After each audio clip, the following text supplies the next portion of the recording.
नमस्कार जन उत्तराखंड में आप सभी का स्वागत और मैं आपके साथ गौरवी। चलिए बुलेटिन की शुरुआत से पहले नजर डालेंगे हेडलाइंस की ओर।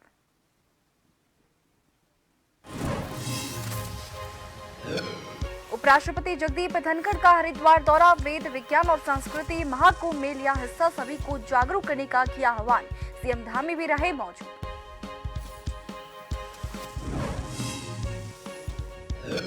भू कानून और स्थायी निवास को लेकर सियासत, 24 दिसंबर को कई संगठनों का रैली का किया ऐलान, कांग्रेस और बीजेपी आमने सामने।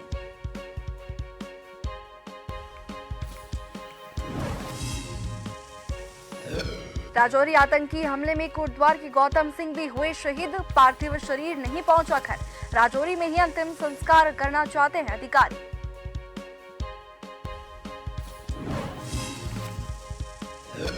उत्तराखंड में सरकार ने लागू किया रेशमा, कर्मचारी संगठन नहीं कर सकेंगे हड़ताल, लोकसभा चुनावों को देखते हुए संगठनों की प्रस्तावित है हड़ताल।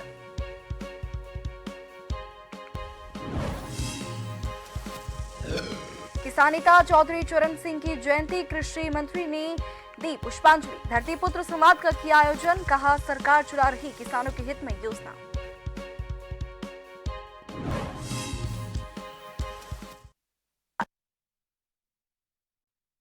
मंगलौर में कांग्रेस के कई दिग्गज नेताओं ने कार्यकर्ताओं के साथ मिलकर किसानों के मसीहा चौधरी चरण सिंह का जन्मोत्सव मनाया। कार्यक्रम में कांग्रेस के नेता प्रतिपक्ष यशपाल आर्य, प्रदेश अध्यक्ष करण मेहरा, राष्ट्रीय सचिव काजी निजामुद्दीन, पूर्व मुख्यमंत्री हरीश रावत सहित सैकड़ों कांग्रेसियों के साथ मिलकर पूर्व प्रधानमंत्री चौधरी चरण सिंह के 121वें जन्मदिन पर पुष्पांजलि अर्पित कर उन्हें श्रद्धांजलि दी गई।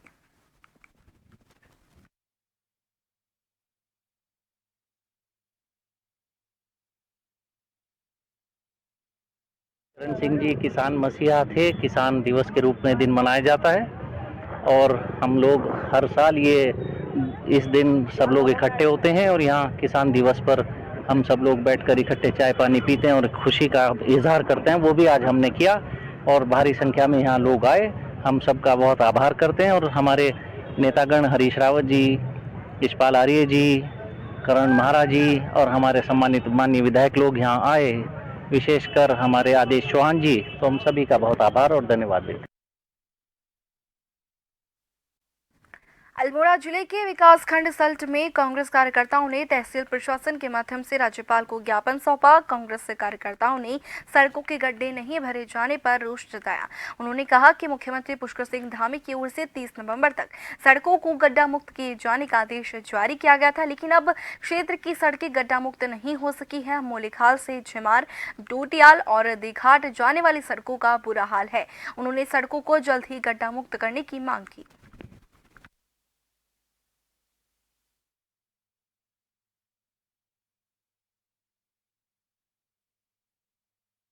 हमारा तो ज्ञापन है तहसील प्रशासन को। ये मेन ये है कि हमारा जो सड़कें हैं, सड़कें आप देख ही रहे होंगे कि सड़कें पूरी गड्ढे से भरी पड़ी है। कोई भी दुर्घटना कभी भी किसी के साथ हो सकती है। अगर कोई इमरजेंसी में हम कहीं पे किसी को ले जाना होता तो हम गाड़ी बिल्कुल आप देख पूरे रास्ते गड्ढे भरे पड़े हैं सड़क में। और बार बार कहने के बावजूद भी पीडब्ल्यूडी और प्रधानमंत्री ग्रामीण सड़क योजना के अधिकारियों से कहने के बावजूद भी ये हाल है कि आज तक सड़कें आप देख ही रहे हैं कि सड़कें अभी भी गड्ढे पूरा गड्ढे से भरी पड़ी है। और जो काम अभी हो भी रहा है उसमें भी कोई गुणवत्ता नहीं है। आगे से वो गड्ढे भर रहे हैं, पीछे से फिर वही कभी भी कोई दुर्घटना का शिकार हो सकता है। पूरी रोड ही सड़क में वैसी फैल रही है, कहीं पे भी आप देख लीजिए उसको। इस संबंध में हमने एक ज्ञापन दिया तहसील में। चंपावत जिले के लोहाघाट विधानसभा क्षेत्र के नेपाल सीमा से लगे महाकाली नदी के किनारे कृषि बाहुल्य क्षेत्र नगरूघाट, कुसुम मोदघाट, नकेला और मटियानी आदि क्षेत्र में जंगली जानवरों से फसलों को बचाने और अन्य सुविधा देने की मांग स्थानीय जनप्रतिनिधियों और ग्रामीणों के द्वारा डीएम चंपावत नवनीत पांडे से की गई थी। डीएम पांडे ने ग्रामीणों की समस्या का संज्ञान लेते हुए खंड विकास अधिकारी लोहाघाट को क्षेत्र का निरीक्षण कर और ग्रामीणों की समस्या सुनने के निर्देश दिए थे, जिसके बाद इस सीमांत क्षेत्र में पहली बार खंड विकास अधिकारी अशोक अधिकारी के कदम पड़े और उनके द्वारा नगरूघाट, कुसुमोदघाट और नकेला, मटियानी आदि क्षेत्रों का निरीक्षण किया गया।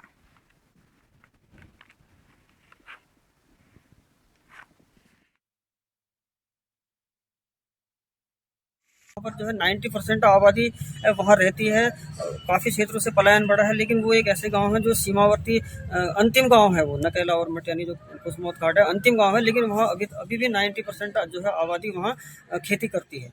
तो हम यही चाहेंगे कि सरकार से, अभी पहली बार वहाँ पे जो BDO साहब है, पहली बार उन्होंने DM के निर्देश पर वहाँ दौरा किया है, तो उनसे भी गांव वालों को बहुत उम्मीदें हैं। जो जंगली जानवर हैं और भी अन्य चीज़ें हैं, तो उनसे उनको निजात मिलेगी। तो हम यही कहना चाहेंगे कि ऐसे गाँव को खेती और बागवानी की तरफ ज़्यादा ध्यान देके इनको जीवित रखा जाए।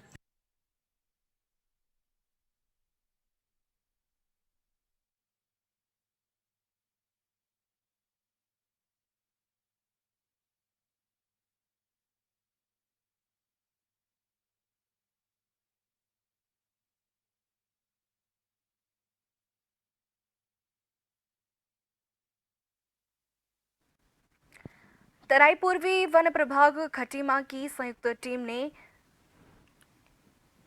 WCCB की संयुक्त टीम ने अंतर्राष्ट्रीय वन तस्कर को गिरफ्तार कर उसके कब्जे से 2 मृग कस्तूरी बरामद की है।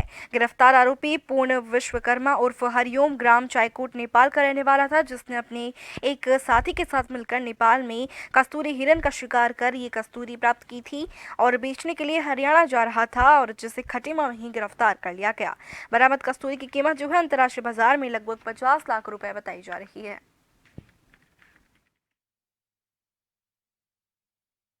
जो खबर मिली थी, तो उसमें हमने wild life crime control bureau और STF उत्तराखंड के साथ मिलकर हमारे तराई पूर्वी वन प्रभाग के स्टाफ के द्वारा आज एक व्यक्ति को दबिश देकर यहाँ पर दबोचा गया और हमको उसके पास से कस्तूरी बरामद हुई है।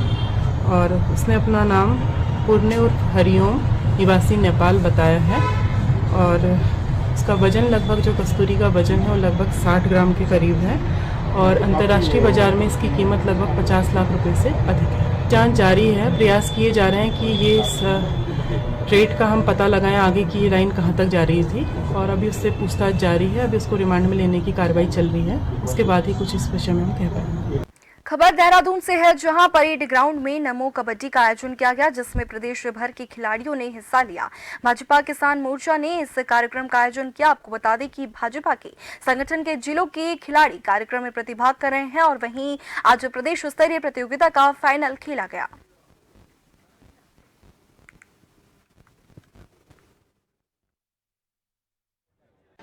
पूरे भारत वर्ष के प्रत्येक राज्य के प्रत्येक जिले के प्रत्येक मंडल में आयोजन किया। हम सौभाग्यशाली हैं कि हमने देवभूमि उत्तराखंड के अपने संगठनात्मक 19 जिलों के 270 मंडल में इस प्रतियोगिता का आयोजन किया और हमारे किसान मोर्चा के प्रदेश पदाधिकारी, जिला अध्यक्ष और मंडलों की टीम आज अपनी अपनी जिलों की विजेता टीम के साथ यहाँ पर आई है। और आज स्टेट चैंपियनशिप में कौन चैंपियन बनेगा ये तो भगवान जाने, लेकिन मैं इन सभी आए हुए खिलाड़ियों का और अपने किसान मोर्चे के पदाधिकारियों का देहरादून महानगर में अपने शीर्ष नेतृत्व की ओर से और आप सब की ओर से इनका आभार और स्वागत, अभिनंदन करता हूं और अपने उदयमान नौजवान खिलाड़ियों के उज्जवल भविष्य की कामना करता हूं।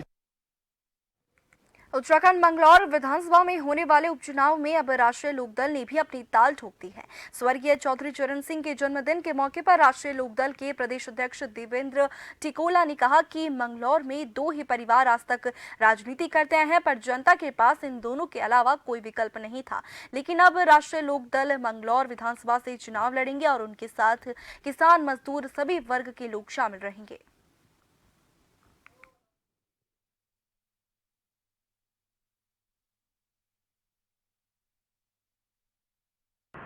और आज उपचुनाव आया है। उपचुनाव में सभी पार्टियां आएंगी, सभी अपना वजूद दिखाएंगी। हम भी राष्ट्रीय लोकदल पार्टी बड़ी मजबूती के साथ में किसान और मजदूरों की लड़ाई लड़ने का काम करेंगे और सबको साथ लेकर, अगर जनता जो आज तृप्त है, क्योंकि यहाँ का जो मंगलौर की राजनीति है वो कुछ 2 परिवारों में बंटकर रह गई है, विकास की कोई राजनीति नहीं। हाजी और काजी बिल्कुल 30वां विकल्प जरूर चुना जाएगा, क्योंकि आज अगर मंगलौर की स्थिति देखी जाए, यहाँ पे कोई मेडिकल की कोई सुविधा नहीं। उत्तराखंड का अगर रास्ता देखे जाए विकास का, तो नारसर मंगलौर से होके जाता है, लेकिन इस पे कोई किसी भी पार्टी ने आज तक कोई रुसूख नहीं दी। उन्होंने अपनी सियासी सफ़र की शुरुआत चौधरी चरण सिंह साहब के शागिर्द के रूप में की थी और जाहिर सी बात है इस निस्बत से मेरा सिलसिला चौधरी चरण सिंह साहब से मिलता है। किसानों की, कमेरे समाज की, मजदूरों की सबसे पीछे खड़े हुए लोगों को फ्रंट लाइन में मुख्य धारा में लाने का काम करने की जो लड़ाई है वो चौधरी चरण सिंह साहब ने लड़ी, सारी ज़िंदगी लड़ी। जब तक जीवित रहे तो हम भी उन्हीं के पदचिन्हों पर चलकर आगे इस लड़ाई को आगे बढ़ाने का काम करेंगे और मंगलौर को एक बेहतर नगर, बेहतर विधानसभा बनाने का कार्य करेंगे। और इसी के साथ वक्त एक छोटे से ब्रेक का।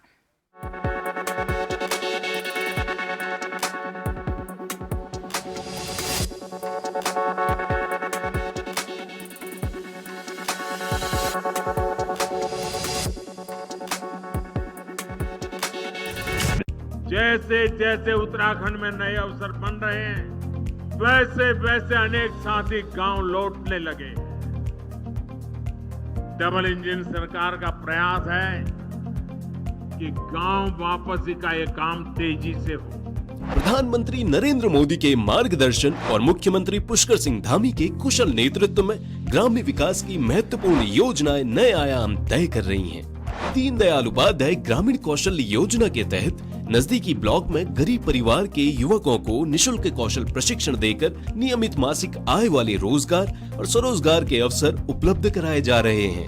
दीनदयाल उपाध्याय कौशल्य विकास योजना के तहत हमारे ब्लॉक तथा हमारे आसपास के रिमोट एरिया के युवक और युवतियों को जो कि जरूरतमंद है उनको रोजगार के अवसर उपलब्ध हो रहे हैं। श्यामा प्रसाद मुखर्जी रूरबन मिशन के तहत उत्तराखंड राज्य को 3 चरणों और 6 क्लस्टर में चयनित किया गया है। योजना के अंतर्गत विभिन्न घटकों जैसे सड़क, कृषि विकास, आजीविका संवर्धन, स्ट्रीट लाइट और शिक्षा में कार्य किया जा रहा है।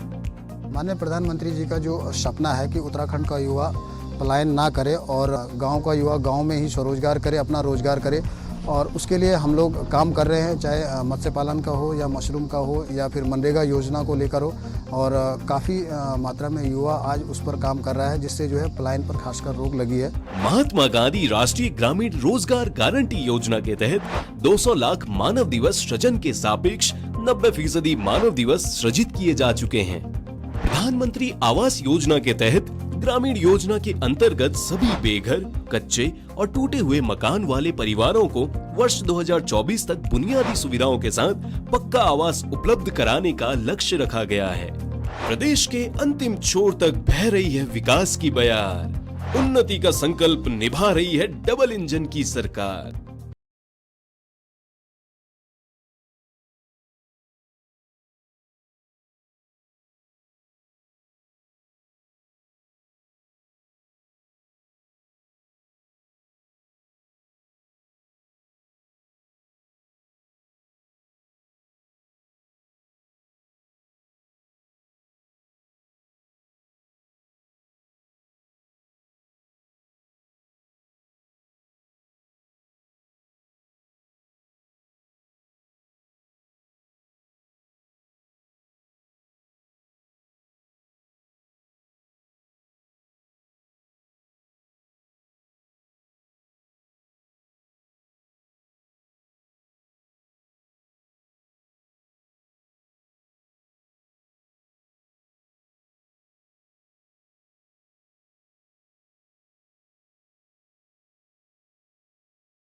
मदद होगी और किसी को अगर कुछ और करना है तो उसमें भी उसको मदद मिलेगी, तो ये सरकार की उससे बहुत अच्छा हुआ है। और जैसे कि बुक्स हो गई और मतलब ऐसे खर्चे जो लोग ज़्यादातर अफोर्ड नहीं कर पाते, वो बच्चा अपना आप कर सकता है। सबसे बड़ा फ़ायदा यह है कि जैसे बुक्स का खर्चा एक स्टूडेंट उठा सकता है, छात्रवृत्ति मिलने से कोचिंग ले सकता है, ऑनलाइन कोचिंग ले सकता है। स्टूडेंट्स के लिए दी जाए छात्रवृत्ति, ये बहुत अच्छी बात है, उनका हमें पूर्ण रूप से धन्यवाद करना चाहिए।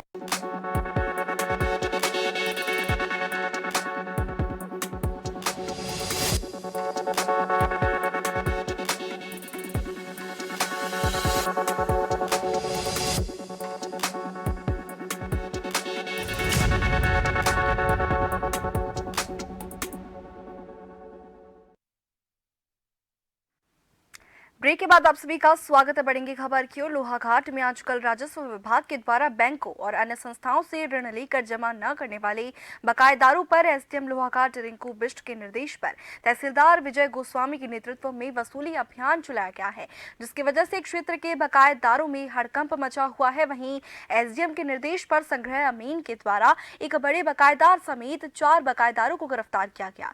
वहीं तहसीलदार विजय गोस्वामी ने बताया कि बकायेदारों के द्वारा कर्ज की कुछ रकम जमा की गई, जिसके बाद उन्हें बकाया राशि जल्द ही चुकता करने की चेतावनी देकर छोड़ दिया गया।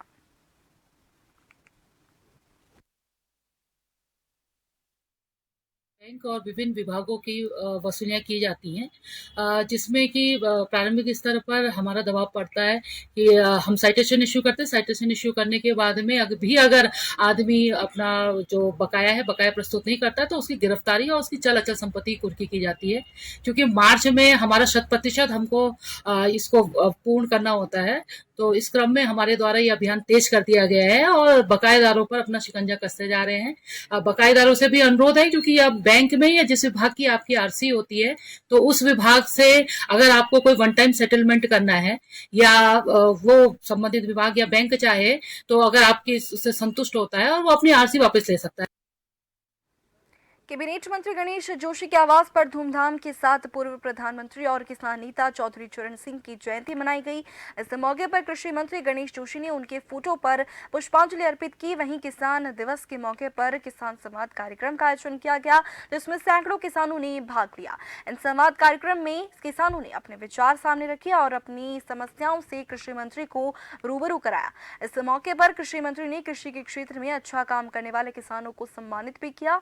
वहीं कृषि मंत्री ने कहा कि प्रधानमंत्री नरेंद्र मोदी के नेतृत्व में केंद्र सरकार किसानों के लिए अनेक कार्य कर रही है। वहीं प्रदेश के मुख्यमंत्री पुष्कर सिंह धामी के नेतृत्व में राज्य सरकार भी किसानों के हितों में अनेक योजनाएं चला रही है। पूर्व प्रधानमंत्री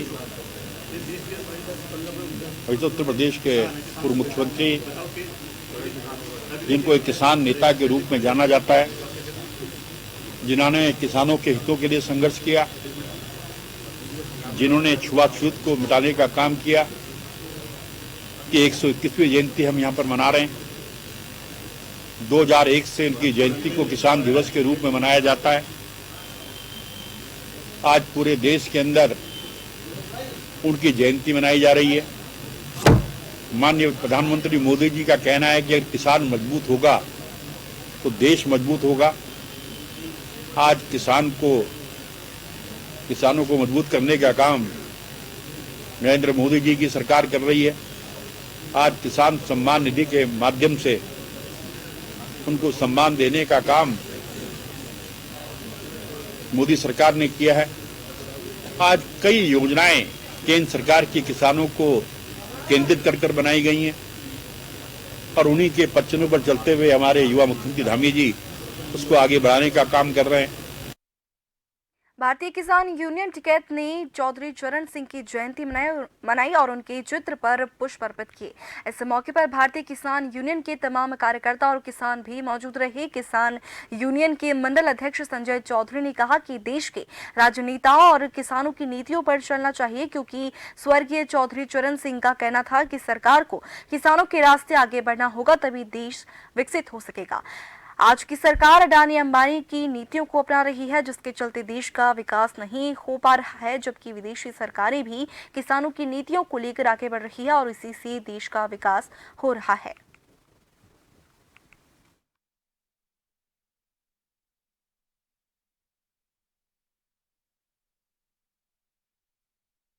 किसान दिवस के रूप में याद किया जाता है चौधरी साहब को, क्योंकि किसानों के बड़े जननायक 2-3 लोग हुए। सर छोटू राम, महेंद्र सिंह टिकैत, चौधरी चरण सिंह, सरदार पटेल, ये 2-4 लोग थे जिन्होंने किसान की बात रखी।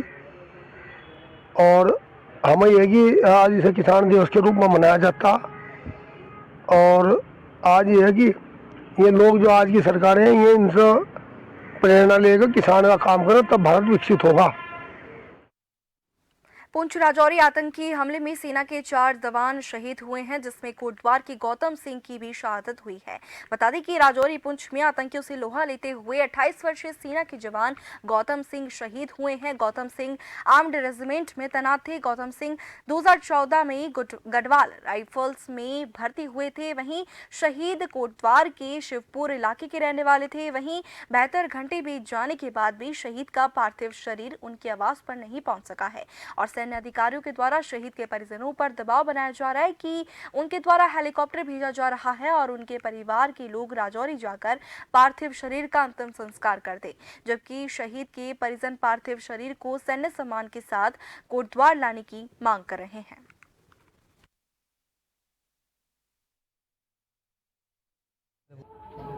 परसों रात हमारे पास फ़ोन आया था कि आपके भाई शहीद हो चुके हैं।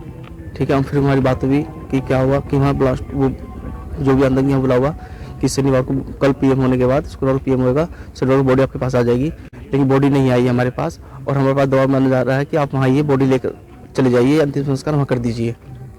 तो जैसे 72 घंटे हो चुके हैं, अभी तक प्रशासन में कोई कुछ वो नहीं है, कोई ध्यान नहीं है हमारी तरफ। शहीद हुआ है, फौजी जवान है, ये बहुत दुर्भाग्य है। लेकिन जब फौज में गए हैं तो ये होगा, हादसे होते रहेंगे। लेकिन एडमिनिस्ट्रेशन का काम क्या होता है, सरकार का काम क्या होता है, यहाँ का जो हमारे लोकल जो हमारा यहाँ से विधायक वहाँ पर गई हैं देहरादून में, उनका काम क्या होता है। अभी तो परसों का हादसा हो रखा है, अभी तक विधायक का महोदय को यहाँ पहुँच जाना चाहिए था। यहाँ का एडमिनिस्ट्रेशन, SDM, DM उनको यहाँ पहुँचना चाहिए था। पुलिस प्रशासन को इस घर में पहुँचना चाहिए था, परिवार को संभालना चाहिए था। और सरकार का काम होता है। पुंछ में ये कांड हुआ है, पुंछ से बाई एयर बॉडी दिल्ली आनी चाहिए थी, दिल्ली से बाई एयर देहरादून आती और देहरादून से बॉडी को घर पहुंचना चाहिए था, या दिल्ली से बॉडी घर पहुंचती। ये एडमिनिस्ट्रेशन का काम है, अधिकारियों का काम है। अब हम यहाँ देख रहे कोई नहीं है, यहाँ पर कोई पुलिस का एक जवान खड़ा नहीं है। उत्तराखंड में लोस चुनाव के बीच विभिन्न मांगों को लेकर हड़ताल करते हुए सरकार पर दबाव बनाने की रणनीति पर काम कर रहे कर्मचारी संगठनों को बड़ा झटका लगा है। सरकार ने राज्य में अगले 6 महीने तक एस्मा लागू कर दिया है। लोस चुनाव नजदीक आते ही राज्य में तमाम कर्मचारी संगठनों की विभिन्न मांगों को लेकर हड़तालें प्रस्तावित है। कर्मचारियों की हड़ताल से सरकार के कामकाज बुरी तरह से प्रभावित हो जाते हैं। इससे आम जनता को भी तमाम परेशानियां उठानी पड़ती है और इसी को देखते हुए सचिव कार्मिक शैलेश बगौली ने शुक्रवार को ये आदेश दिए हैं।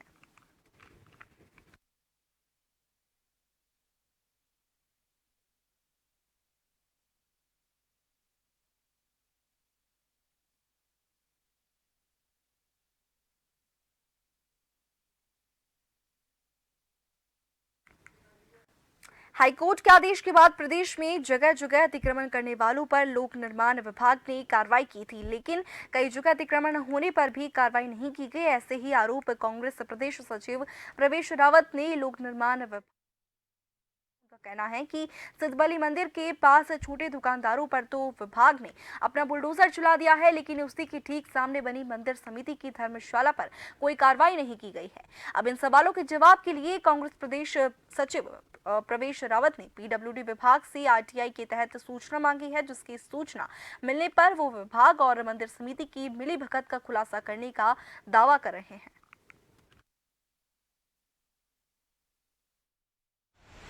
देखिए, मंदिर समिति के इशारे पे, जो सिद्धबली मंदिर समिति के इशारे पे हमारे सैकड़ों परिवारों को बेरोजगार कर दिया लोक निर्माण विभाग ने। और लोक निर्माण विभाग की बहुत बड़ी साजिश है। लोक निर्माण विभाग ने जो बेरोजगार थे उनकी दुकानें तोड़ी, जो मंदिर समिति की अवैध धर्मशाला बनी है उस पर कोई कार्रवाई नहीं की। तो मैंने RTI के तहत सूचना मांगी है। जैसे सूचना आई, उन नकारा और बेईमान और करप्ट अधिकारियों पे भी जो लोक निर्माण विभाग के, उनमें भी कार्रवाई के लिए चाहे मान्य न्यायालय की शरण में जाना पड़े, हम जाएंगे और उस अवैध धर्मशाला को भी गिरवाएंगे और उन अधिकारी जिन्होंने की उस धर्मशाला में कार्रवाई नहीं की उनमें के ऊपर भी कार्रवाई करवाएंगे। चंपावत जिला मुख्यालय GIC चौराहे पर अचानक बेकरी की दुकान में आग लग जाने से लाखों रुपए का सामान जलकर राख हो गया। सूचना मिलते ही दमकल विभाग की टीम मौके पर पहुंची लेकिन तब तक सारा सामान जो है जलकर राख हो चुका था। पीड़ित ने जिला प्रशासन से उचित मुआवजा देने की भी मांग उठाई है।